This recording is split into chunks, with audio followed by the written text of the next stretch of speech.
Then about प्रवाहिका, इसमें गुदा में शोध, जंघा और ऊरू में शिथिलता होती है। अपान वायु का अवरोध होता है तथा प्रवाहिका के वेग को बार बार निकालती है। तो प्रवाहिका means here it's like a diarrhoea, just similar to that. तो उससे रिलेटेड क्या क्या सिम्टम्स होते हैं? गुदा में शोथ, जंघा और ऊरू, थाई रीजन, काफ रीजन वगैरह में यू विल हैव लूजनेस, शिथिलता। और वहां का जो वायु है वो है अपान वायु, उसमें अवरोध होता है, there can be obstruction to the flow. और प्रवाहिका के वेग को बार बार निकालती है। अभ्यंग स्वेदन कराकर निरूह देनी चाहिए या विरेचन औषध देनी चाहिए। So when we are doing the Panchakarma procedures, we have to understand the management of the complications also, and we have to store the medicines also related to these patients.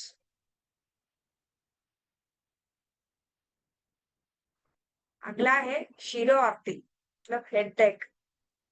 दुर्बल, क्रूर कोष्ठ एवं अधिक दोष वाले व्यक्ति को पतली,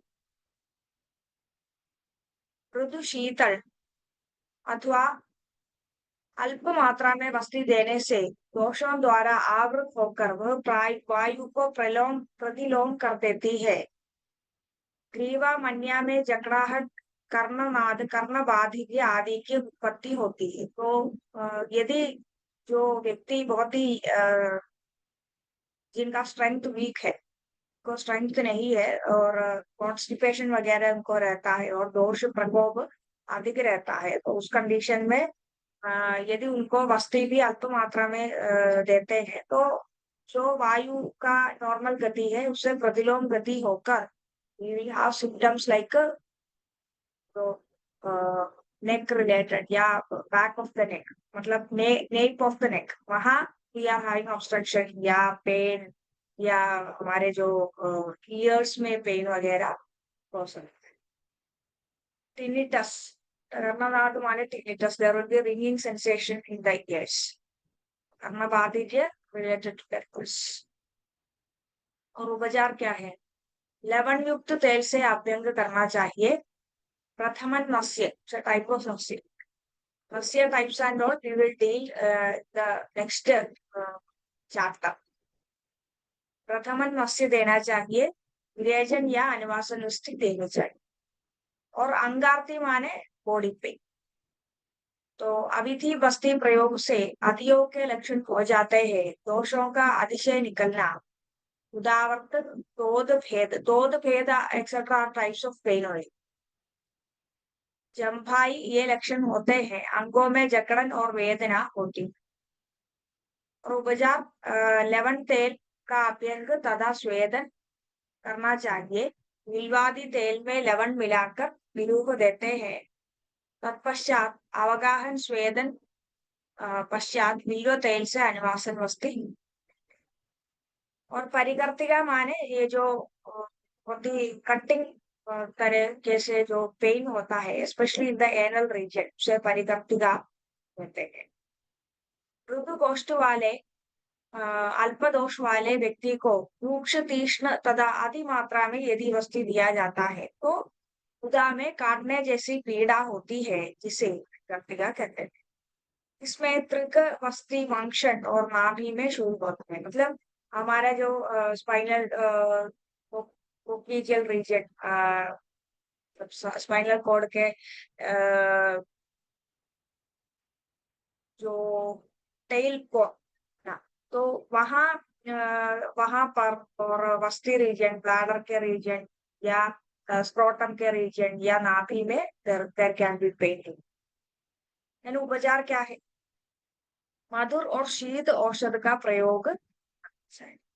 लवण अम्ल युक्त अल्प भोजन दिया जाता है तथा गन्ने का रस एवं गर्म दूध का पान कराते हैं। मधु यष्टि सिद्ध अनुवासन वस्तु दी जाती।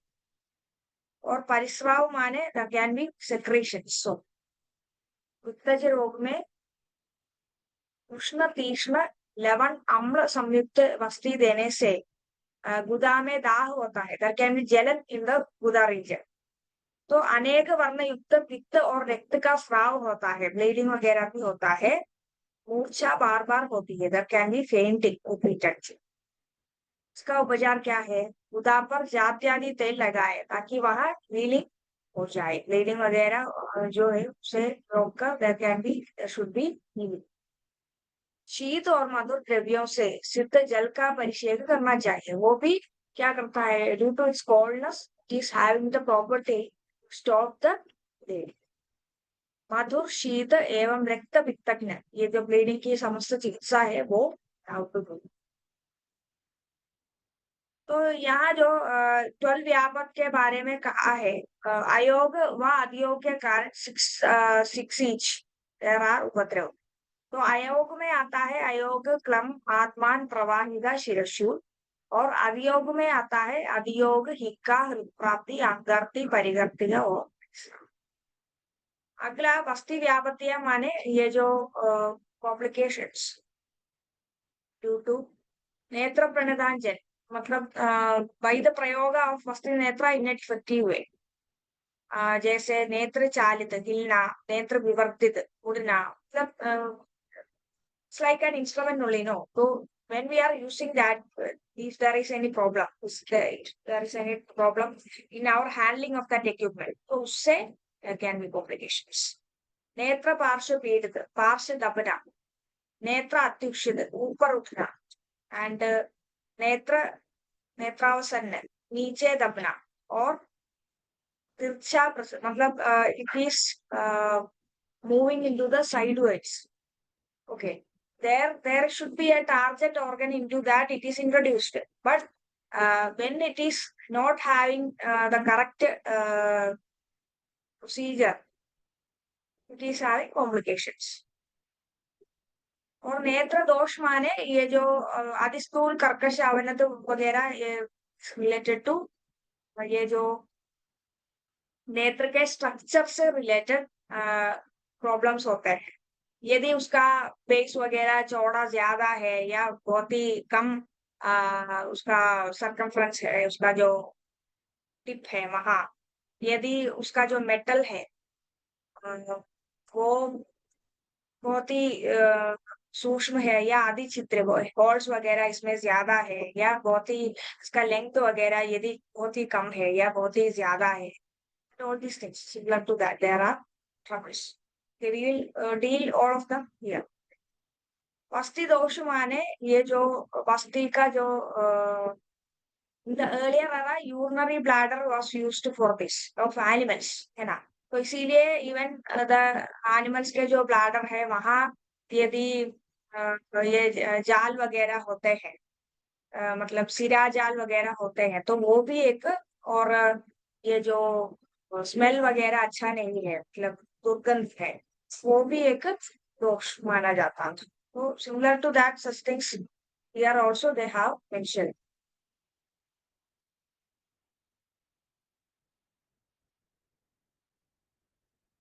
वस्ती पीड़न दोष माने ये जो when we are pressing the वस्ती पुड़गा इनटू द वस्ती नेत्रा प्रोसीजर के दौरान, तो वहाँ यूनिफॉर्मली यदि हम प्रेस नहीं करते हैं या यूजली टाइड वस्ती नेत्र और वस्ती प्लग है, तो वो भी एक कॉम्प्लिकेशन है। और पीड़न काल का अतिक्रमण करना, ज्यादा टाइम लेना, और बार बार मतलब यूनिफॉर्मली ना करके we are repeatedly press, so such complications are वस्ती पीड़न दोष। और द्रव्य दोष माने ये जो औषध द्रव्य है वो यदि बहुत ही आम है, बहुत ही हीन है, अति मात्रा, उसका मात्रा ज्यादा है या कम है, बहुत ही हॉट है या बहुत ही कोल्ड है, या बहुत ही स्ट्रॉन्ग है, अति तीक्ष्णता, अति मृदुता, अति स्निग्धता, अति रूक्षता, बहुत ही ड्राई है, या बहुत ही डेंस है, अति सांद्रता, अति द्रवता, बहुत ही फ्लूइड है।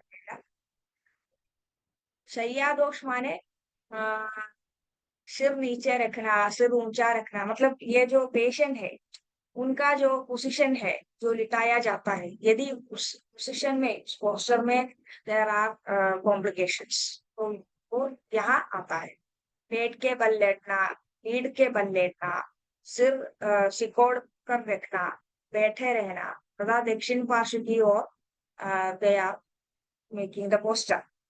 तो सिमिलर टू दैट 44 व्यापतियां हैं, और इसके अतिरिक्त रोगी के कारण भी 15 व्यापतियां होती है, जो इस प्रकार है: क्रोध, आयास, शोक, मैथुन। मतलब जो the patient should not do after वस्ती, वो है ना, that the patient has to think about the savdhani that he have to follow.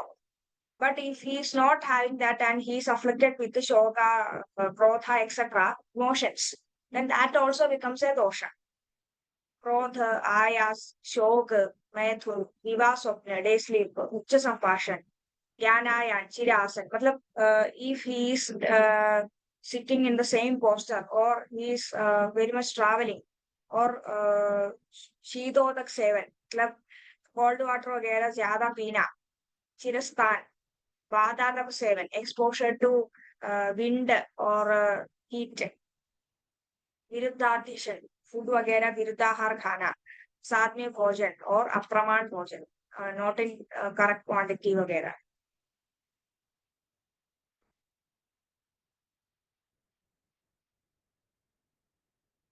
इसी प्रकार वस्ती प्रयुक्त स्नेह निम्नलिखित 8 दोषों से बाहर निकल आते हैं, जैसे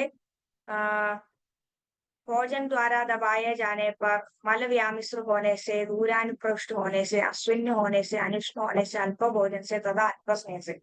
मतलब इवन ये जो निरूहोष्टि हम देते हैं, ये बिफोर भोजन देते हैं, है ना। तो यदि ये जो इसके पहले वाले जो प्रोसेस है, स्नेहन है, स्वेदन है, भोजन नहीं लेते हैं, है? और जो मल मूत्र आदि के बाद में देते हैं, है ना। तो यदि the patient is not following all this things, means if he is coming after food, if he is not coming after proper excretion, और यदि स्नेहन और स्वेदन अच्छी तरह नहीं दिया गया है, तो all this things can cause various types of complications. तो उसके बारे में यहाँ उन्होंने बताया है।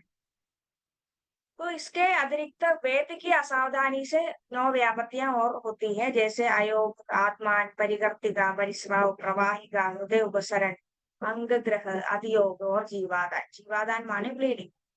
तो जैसे हमने इसके पहले अधियोग के जो इलेक्शन बताए थे, similar to that also questions क्या था। तो इस प्रकार कुल मिलाकर 76 व्यापतियां होती है।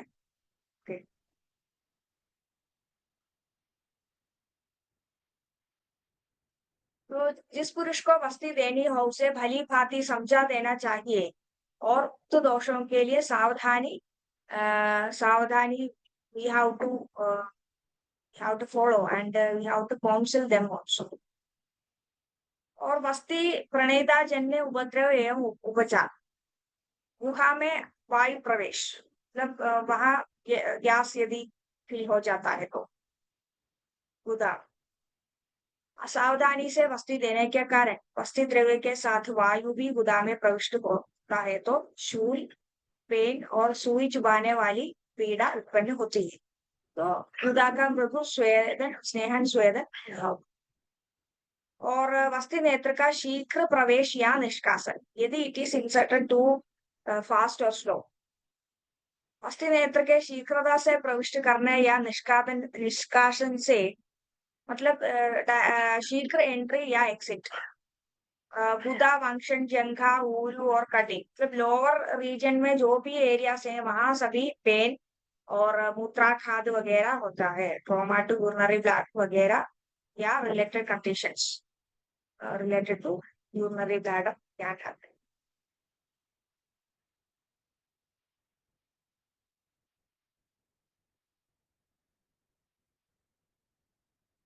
और उसका चिकित्सा है कि जो भी अन्नपान वगैरह जो वात को कंट्रोल करता है, वादक में अन्नपान है, उष्ण स्निग्ध मधुर आहार, अभ्यंग, स्वेदन एवं अनुवासन या पिच्छावस्थी। पिच्छावस्थी भी एक टाइप ऑफ वस्ती है,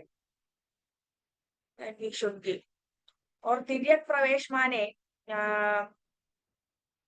वस्ती नेत्र के तिरछा प्रवेश करने से दूध की वलियों द्वारा उसका द्वार बंद हो जाने से वस्ती भीतर प्रविष्ट नहीं होती है। तो इसका चिकित्सा वस्ती नेत्र को बाहर निकाल कर पुनः we have to enter that. Then सकंप वस्ती प्रवेश, मतलब if we are having tremor while giving वस्ती, तो वस्ती नेत्र के को गुदा में प्रविष्ट करते समय प्रणेता के हाथ में कंपन होने से गुदा में शोथ और दाग होता है, मतलब वहां गुदा में देयर कैन बी सूजन और जलन।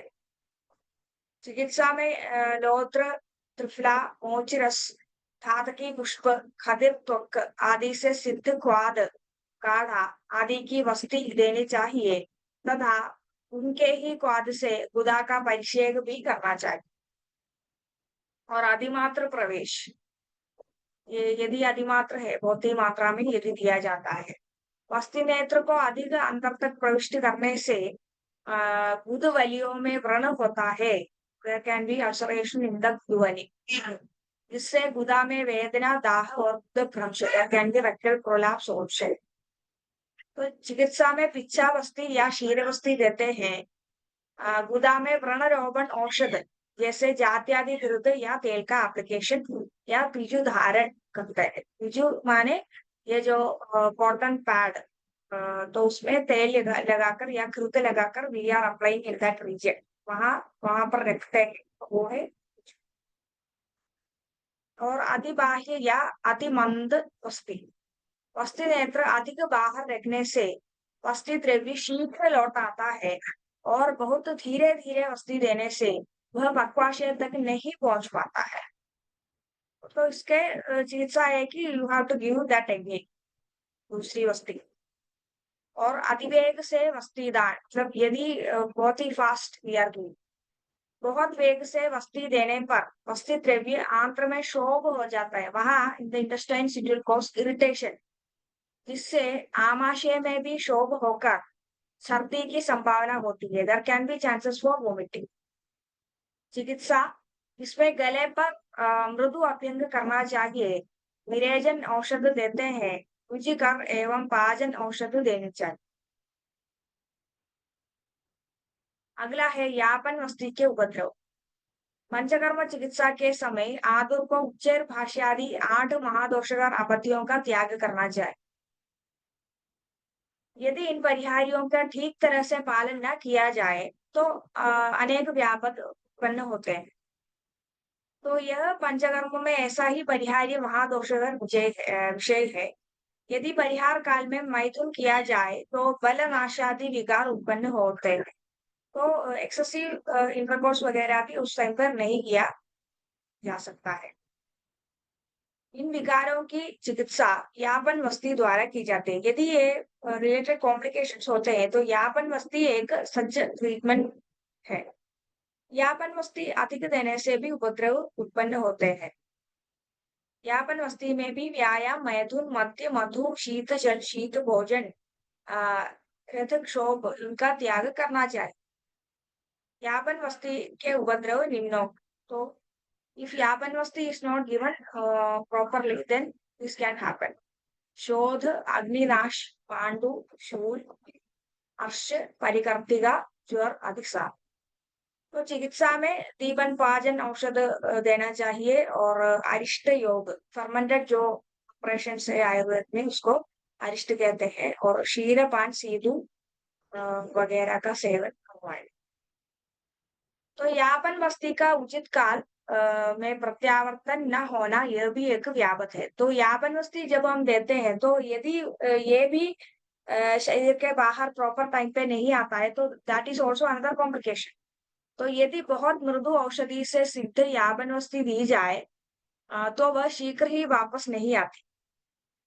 वस्ती को प्रत्यावर्तित कराने हेतु गोमूत्र, क्षार, तीक्ष्ण औषधि संयुक्त तीक्ष्ण निरूह देना चाहिए।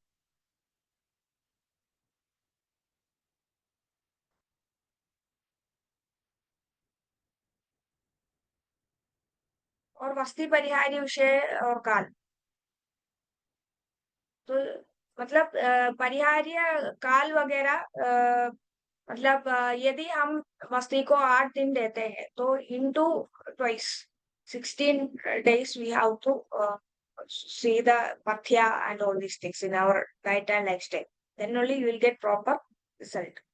तो जितने दिन वस्ती दी जाए उससे दुगने दिनों तक संयम नियम का पालन करना चाहिए। निम्न का परित्याग करना चाहिए। देर तक बैठना या खड़े रहना, अधिक बोलना, यान आदि की सवारी करना, दिन में सोना, मैथुन करना, वेगों को रोकना, शीतल आहार विहार का सेवन करना, धूप में बैठना, शोक या क्रोध करना, अकाल में व अहित कर भोजन करना। तो अगला वी आर स्टार्टिंग विथ अनुवासन वस्ती। तो अनुवासन वस्ती कब दी जाती है? Just after food. अनुवासन वस्ती का दूसरा नाम क्या है? स्नेहन वस्ती, स्नेह वस्ती। तो जिस वस्ती के निर्माण में स्नेह की प्रधानता होती है उसे अनुवासन वस्ती कहते हैं। जो अनुवासन अंदर रहते हुए भी कोई दोष उत्पन्न नहीं करता तथा प्रतिदिन दी जा सकती है, वो अनुवासन वस्ती है। स्नेहिक वस्ती का एक प्रकार कहा है इसको। Okay, so this is now our doubt solving session. If you have any doubts, you can now raise your hands and ask your questions. If any doubts, आप हैंड रेज कर सकते हैं और अनम्यूट करके you can ask your questions.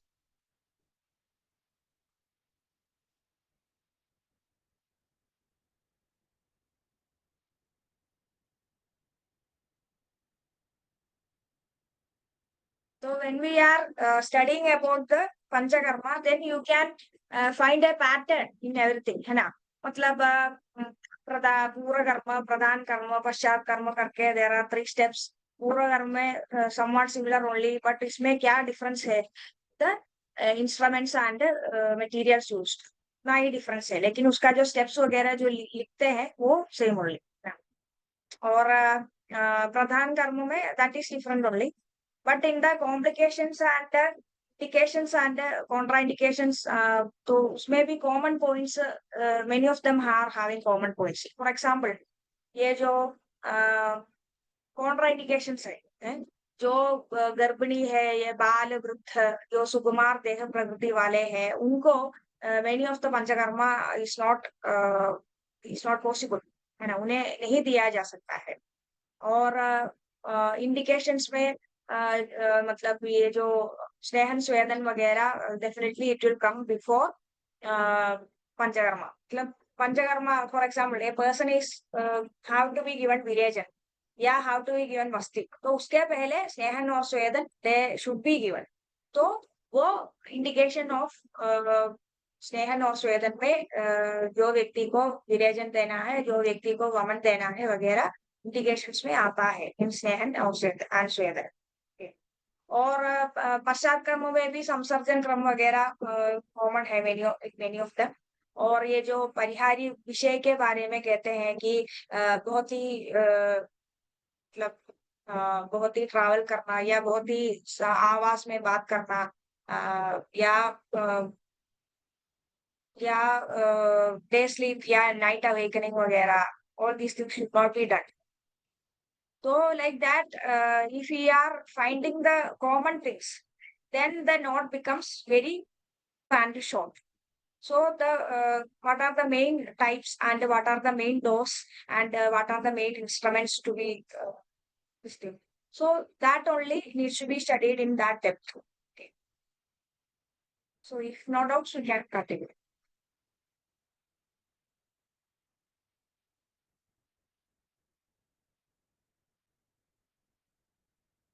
तो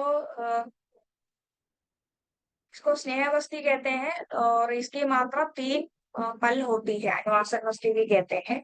और मात्रावस्थी माने इसका एक मॉडिफाइड फॉर्म है, और it can be given daily also. Is the safest अनुवासनावस्थी। इसकी मात्रा 1.5 पल होती है तथा चरकने स्नेहवान की ह्रस्व मात्रा कही है। और तो कफज विकारों में 1 से 3 स्नेहावस्थी, पित्तज विकारों में 5 से 7 स्नेहावस्थी और आदज विकारों में 9 to 11. So why is the snehavasti count more in Vataja Vigara? Because Vata is having that dryness and roughness. तो जब स्नेह देते हैं तो more days we have to give, then only we will be able to reduce that dryness and roughness of vata. Okay. So that is why more days are given for Sneha Vasti. This is applicable to Sneha Pana also. When we are giving the internal Sneha Pana, then for पूरे कोष्ठा व्यक्ति, for वादा predominant constipation related जो कोष्ठ जिनका है, उनको 7 दिन तक we have to give the Sneha Pana. So similarly, when Kaphaja Vikara is there, so Kapha is already having that anxiousness. That Snigdha is already in the Kapha. It is its property. So उनके लिए 1 से 3 स्नेहवस्ती काफी है. तो similarly कफ related जो व्यक्ति को हम स्नेहपान देते हैं इंटरनली कंज्यूम करने के लिए घृत वगैरह देते हैं तो उनको least number of days is possible up to 3 days वगैरह. तो उस टाइम पीरियड में ही दे विल हैव द सम्यक स्निग्ध लक्षणास इन देयर. तो यहाँ how it is affecting the धातु. फर्स्ट डे वंशन को स्निग्ध करती है, सेकंड डे शिरोगत वात जीतती है, थर्ड डे बल और वर्ण जनन है, फोर्थ डे रस को स्निग्ध करती है, फिफ्थ इट इज स्निग्ध गिविंग टू रक्ता, देन मांसा, देन मेदा, देन अस्थि, देन मज्जा. मतलब उत्तरोत्तर एक से बढ़कर एक जो धातु है, it has that penetrating capacity to each धातु in the order.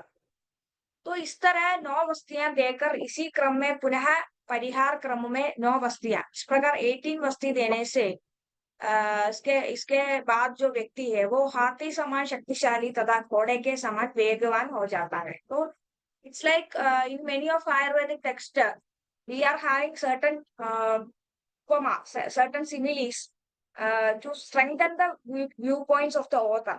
Okay. और यहाँ कॉन्ट्राइंडिकेशन के बारे में कहते हैं जिनको आस्थावन वस्ती नहीं देना चाहिए, जिन्होंने फूड नहीं खाया है, because it can be given only after food.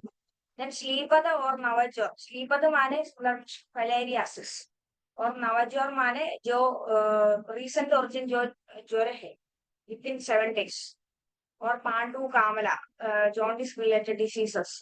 Then कंफोदर, देन प्रमेह, अर्श, प्रविश्या, आरोजन. उस कंडीशंस में विषुवल मतलब उन कंडीशन में क्या है, ऑलरेडी कफा predominance is there. तो उस कंडीशन में यदि again we are giving snehana, then it increases the snigdha and there will be ama formation, metabolic toxins will be there undigested. Manda agni. So when there is manda nature, then it can be due to kapha generally. And yadi we are seeing about vishamagni, vishamagni means irregularity. So that irregularity is due to vana. Then दुर्बल, लीहा, अतिसार, विषपीत, जिन्होंने विष किया है, ब्रह्म विषपीत, पित्तज, तदा कपज, अभिषंद. अभिषंद is related to नेत्र रोग. गुरु कोष्ठा, ग्रही कोष्ठा, श्लीपद, गलगंड, अपची. तो whatever is related to any type of sujan, yeah, any type of tumor, yeah, any type of liquid, more of the liquid and fluidity is there, their kapha will be there. So yaha any disease condition related to that symptoms. So in them also it is not advisable that they again take the snehan vasti. तो यदि इस conditions में हम अनिवासन वस्ती देते हैं तो what can be the diseases due to that. तो जिनको अनिवासन वस्ती निषिद्ध है को अनिवासन वस्ती देने पर उनके रोगों की वृद्धि होती है और दैट रोगा विल अगेन बिकम असाध्य, इनक्योरेबल बन जाता है और शरीर टूटने जैसी वेदना होना यह प्रमुख लक्षण बन होता है. यदि जिनको भोजन न किया हो तो उनको अनिवासन दिया जाए तो आंत्र में मार्ग आवृत न होने के कारण यह ऊपर तक पहुंच जाता है. तो द वस्ति द्रव्य will reach the upper part. और स्नेह वस्ती भोजनोपरांत ही दी जाती है क्योंकि भोजन के बाद आमाशय तथा आंत्र में पच्यमान अन्न का दबाव होता है, इसलिए स्नेह की व्याप्ति बकवाशय में धीरे धीरे होती है और रिक्त मार्ग हो तो निस्संशय वेग से ग्रहणी तक आ सकता है, जिससे आत्मा हृदग्रह हिक्का तथा शक्ति उत्पन्न हो सकती है। और नवज और कामला पांडु प्रमेय, तो इस कंडीशंस में देयर कैन बी शोध अवरोध और दोष उपक्लेश। तो इसीलिए इन चारों रोगों में वी शुड नॉट गिव स्नेह पान आल्सो, एनी टाइप ऑफ स्नेह यू शुड नॉट गिव। अर्श में अनुवासन अशांगुरम को क्लिंग कर आत्मा उत्पन्न करता है, that can be gas flatulent sensation in fights like conditions. अरोचक में अरुचि को और बढ़ा देता है, because tastelessness is due to kapha most of the time and metabolic toxics. अग्निमाद्य तथा दुर्बलों में अनुवासन अग्निमाद्य की वृद्धि होती है। प्रतिश्याय प्लीहादि रोगों में दोषोत्क्लेश से रोग वृद्धि होती है।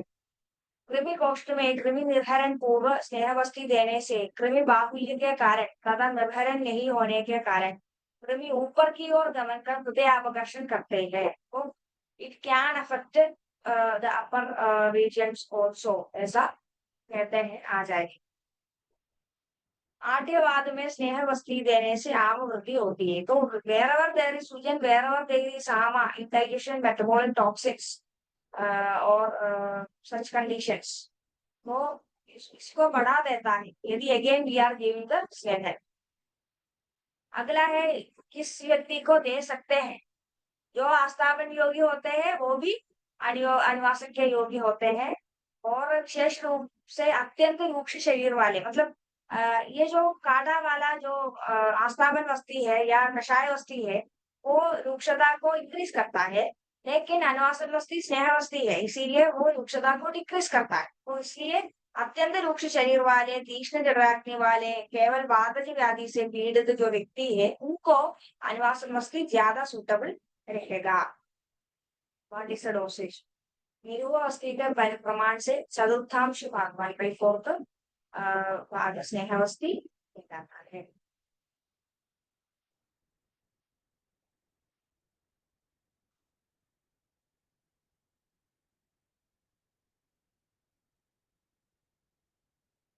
तो इसका जो अनुवासन वस्ती के द्रव्य है उसमें अनुवासनोपग गण के बारे में पहले कहते हैं, जो हेल्प करता है। अनुवासन में सहायक द्रव्य रासना, देवदारू, बिल्व, मदनफल, शतपुष्पम, सौंफ, रक्त पुनर्नव, श्वेत पुनर्नव, गोक्षु, अग्निमंद, शोना।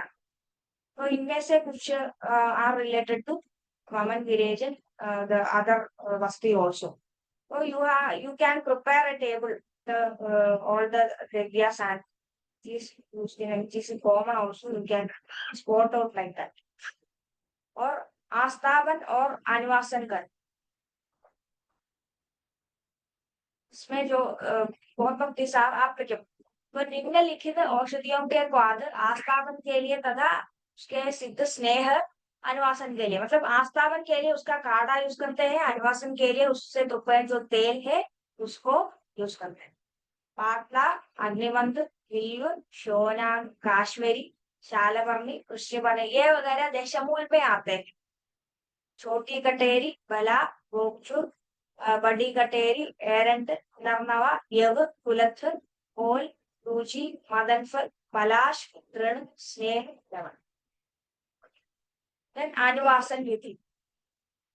अनुवासन वस्ती की कल्पना रोगानुसार करनी चाहिए तथा प्रयुक्त स्नेह के साथ 3 से 4 ग्राम सेंधव और 1 से 2 ग्राम बारीक पिसा हुआ सौंफ डालकर हल्का गर्म करके प्रयोग करना चाहिए। यदि प्रमादवश उष्ण तीक्ष्ण स्वाद गुरु अधिक वायु दाब अधिक मात्रा में तुरंत वापस आती है तो पहले से कम प्रमाण में तथा प्रमाद को दूर कर पुनः अनुवासन देनी चाहिए। और अगला how is the right and काला एंड एडमिनिस्ट्रेशन। शिशिर, हेमंत और वसंत ऋतु में दिन में तथा ग्रीष्म, वर्षा और शरद ऋतु में रात्रि में वासन उसकी देनी चाहिए।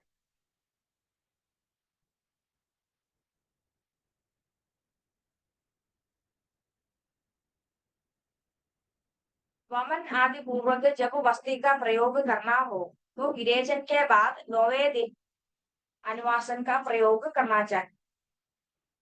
तो वमन के पूर्व, इसके पहले यदि वस्ती का प्रयोग करना है तो विरेचन के बाद में नवे दिन अनुवासन वस्ती।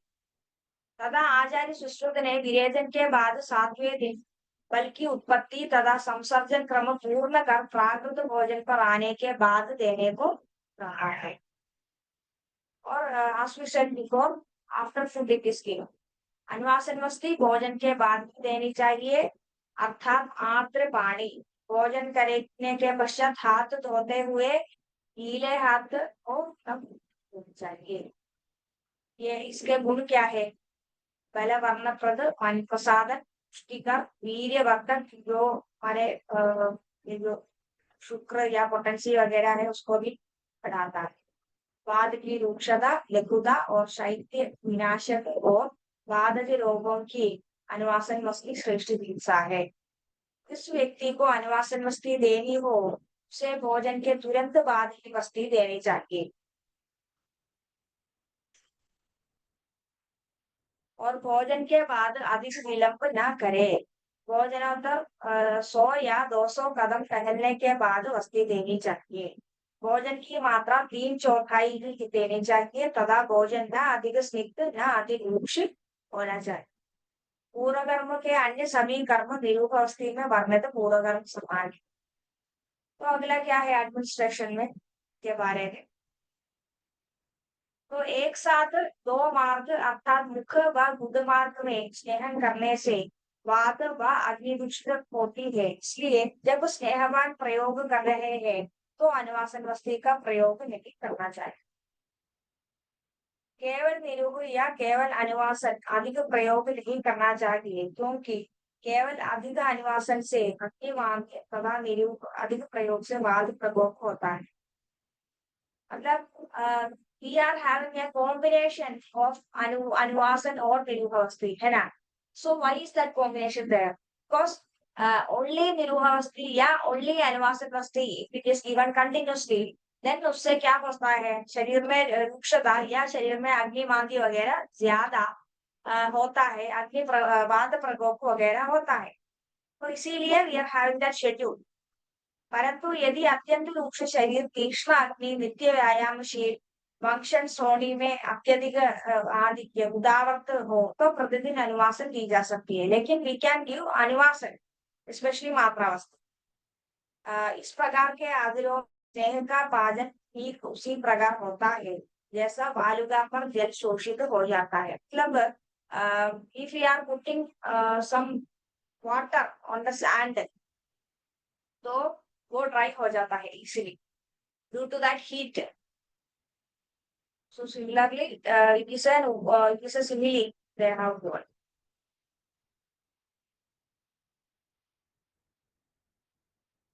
So you can see the image। पात्र में तेल को लेते हुए और इनडायरेक्ट हीटिंग मेथड है ना, a wide mouth vessel is taken in that, ये जो जल है उष्ण जल लिया जाता है और उसमें कटोरी में लिया, making the taila also get that heat.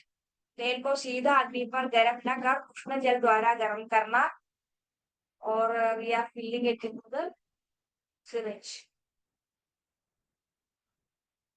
Yeah, Chandrika ji, we will have our doubt solving session after some minutes. Okay. तो सिरिंज में तेल भरते हुए, कैथेटर सिरिंज में लगाते हुए, कैथेटर को गुद में प्रवेश करते हुए, अनुवासन वस्ती कैथेटर द्वारा देते हुए,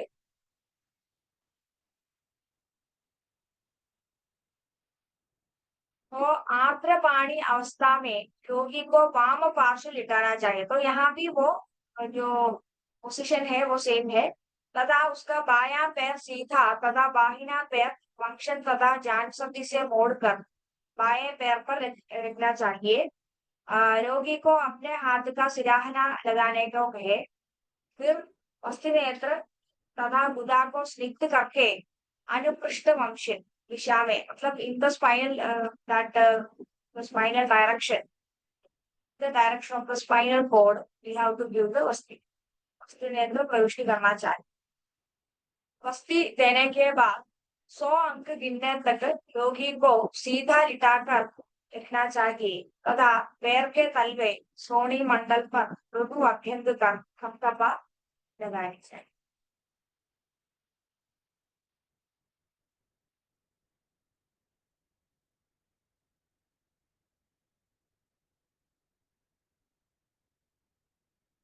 और मस्ती प्रत्यागमन काल, तो आश्रमण मस्ती में हमने देखा कि एक मुहूर्त 48 मिनट्स इज द मस्ती प्रत्यागमन काल नॉर्मली।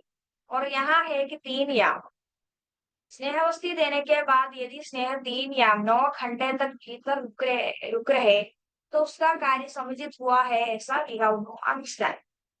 तो मस्ती यदि शीघ्र बाहर आता है तो we have to give the second मस्ती। तो यदि 24 घंटे तक स्नेहावस्थी के वापस आने की प्रतीक्षा करनी चाहिए, यदि वह फिर भी वापस बाहर न आए और कोई कष्ट न हो तो चिंता नहीं करनी चाहिए। कष्ट होने पर तीक्ष्ण मछली का प्रयोग करना चाहिए। तो this can be there, can be there also, मतलब वहां यदि के रहता है तो it's okay, it should be absorbed into the body, that's okay. और पथ्य आहार एवं विहार, अस्थि के वापस आने के बाद एक भोजन काल उपवास कराकर दूसरे दिन मध्याह्न में हल्का मनोनुकूल भोजन देना चाहिए। वमन विरेचन वस्ती पश्चात गर्म जल पीना हितकारक होता है। पश्चात कर्म के अन्य सभी कर्म निर्विभवस्थी के समान। So you can now ask your doubts. Yes,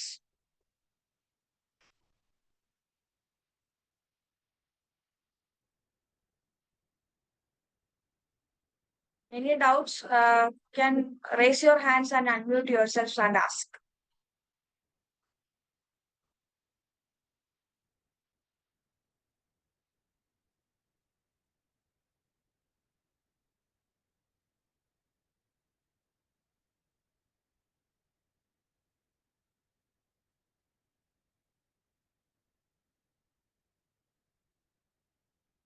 तो इसमें भी सम्यक योग, अयोग और अभियोग होते हैं। तो अनुवासन के सम्यक योग में क्या होता है, वाद का जो शमन है उससे रिलेटेड रिलेटेड जो लक्षण है वो होते हैं ना। वाद और पुरुष के साथ बिना दाह के उचित काल में यदि स्नेह लौट आए तो ये सम्यक लक्षण है। बाकी सब प्रधान कर्म के अन्य सभी कर्म सिमिलर टू और अगला है आयोग। यदि आयोग होता है तो क्या करना है, again we have to give the second आनिवासन वस्तु।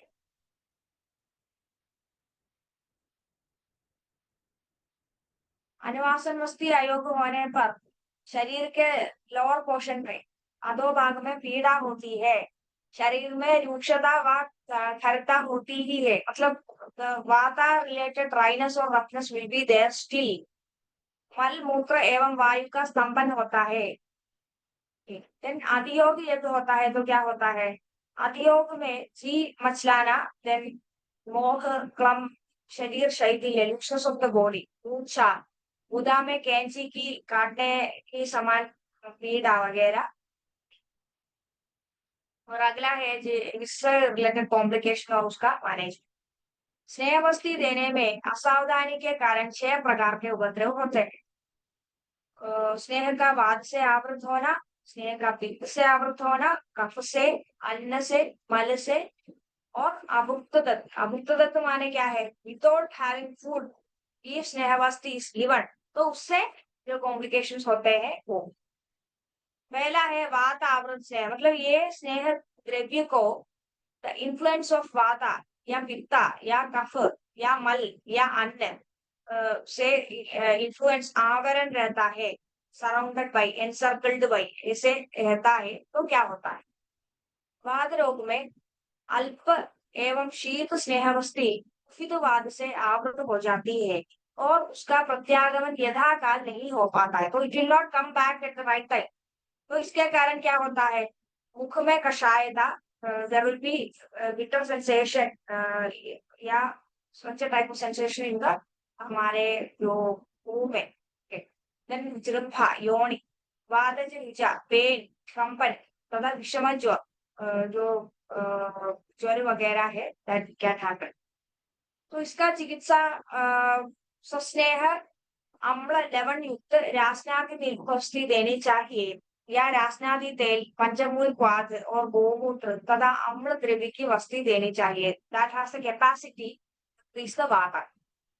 विरुह से शोधन हो जाने पर सायंकाल भोजन के पश्चात रासनादि तेल की अनुवासन वस्ती देनी चाहिए। अगला है पित्तावृत स्नेह। तो यदि पित्त प्रधानता में अत्युष्ण स्नेह वस्ती कुपित पित्त से आवृत हो जाती है, जिससे मुंह में कटु रसदा, दाह, तृषा, ज्वर, नेत्र मूत्र अंगों में पीलापन, तो there can be yellowish discoloration in our eyes, मूत्र एंड ऑल। तो इसमें मधुर स्कंद तथा तिक्त स्कंद की औषधियों से सिद्ध निरूह वस्ती विहावटुगे। और अगला है कफावृत स्नेह। तो कफ दोष रिलेटेड यदि देर आर आवरण, तो अति मृदु द्रव्य संयुक्त वस्ती पित्त कफ से आवृत हो जाती है, जिससे तंद्रा सॉर्ट ऑफ लेजीनेस या टाइप ऑफ वीकनेस, शीत ज्वर, आलस्य, अरुचि, fatigue also, exhaustion also can be that। मुख माधुर्य आदि लक्षण। और चिकित्सा माने कटु स्कंद एवं कषाय स्कंद के द्रव्यों के क्वाद में उष्ण तीक्ष्ण क्षार गोमूत्र एवं सुरा मिलाकर विनुपवस्थी देनी चाहिए। अगला है अन्न आवृत स्नेह। तो when there is encircled by अन्ना, अत्यधिक भोजन के बाद वस्ती देने पर वह अन्न से आवृत होने के कारण लौटती नहीं है, जिससे छर्दी, मूर्छा, अरुचि, ग्लानि, शूल, निद्रा, अंगमत आम के लक्षण उत्पन्न हो। तो इंडाइजेशन रिलेटेड एंड कफा रिलेटेड जो सिम्टम्स होते हैं वो इधर से चिकित्सा में दीपन पाचन वगैरह we have to do with medicines. तो त्रिकटु चूर्ण, सैंधव लवण, वाष्टक चूर्ण या चित्रगादि वड़ी, त्रिवृत्त चूर्ण, अविपत्ति का चूर्ण करके डू टू दैट पीरियड।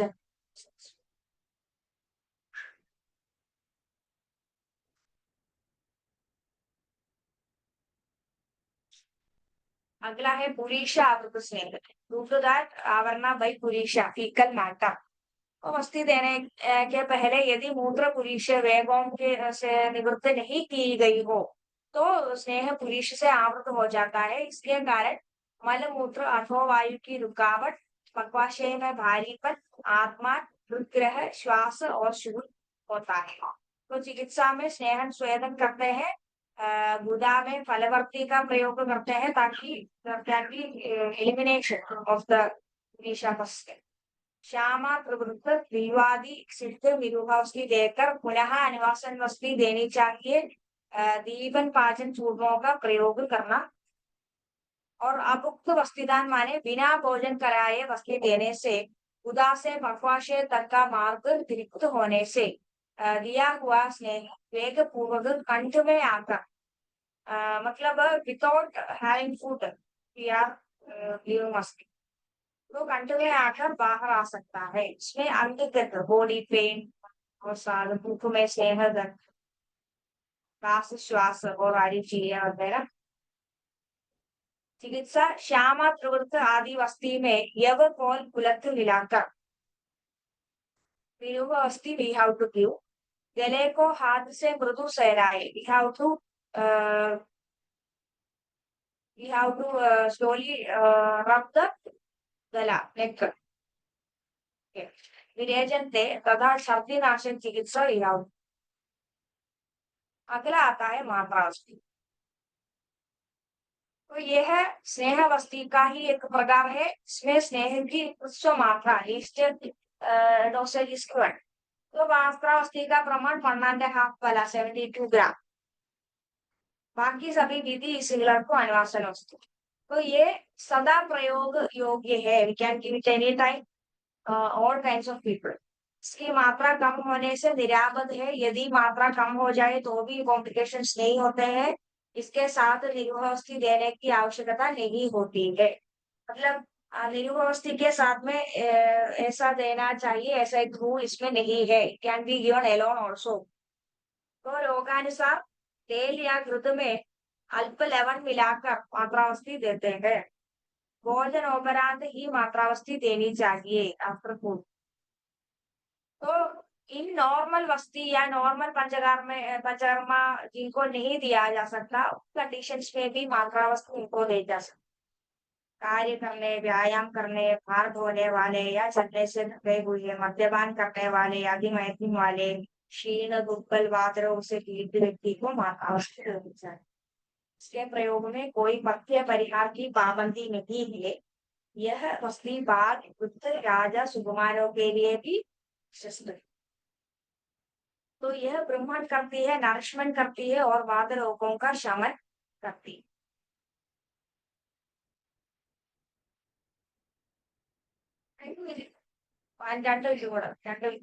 सम्यक प्रकार से दी हुई गई वस्तु बकवाशे श्रोणी तथा नाभि के अधो भाग में स्थित रहती है और वस्तु द्रव्यों का वीर्य षोडश के द्वारा संपूर्ण शरीर में प्रसृत होता है और वीर्य से शमन कार्य करता है। मतलब इट रीचेस द बकवाशे, then the surrounding structures also. और इसके जो पोटेंसी है उससे it is entering into the body, minute body channels, और entering into the whole body. और इसका जो कर्तव्य है, इसका एक्शन है, वो करता है। तो not only malas and doshas are coming out of the body, but it is having the whole body action। और वाता रिलेटेड जो भी प्रकोप है उसको शमन करता है और बल बढ़ाती है, शरीर का उपजय करती है, वर्ण को उज्जवल करती है और आयुष्य को बढ़ाती है।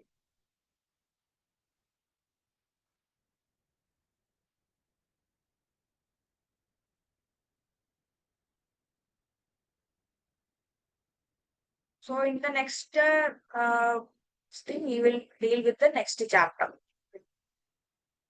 So there are other types of vasti also that we will deal in the next class. Thank you.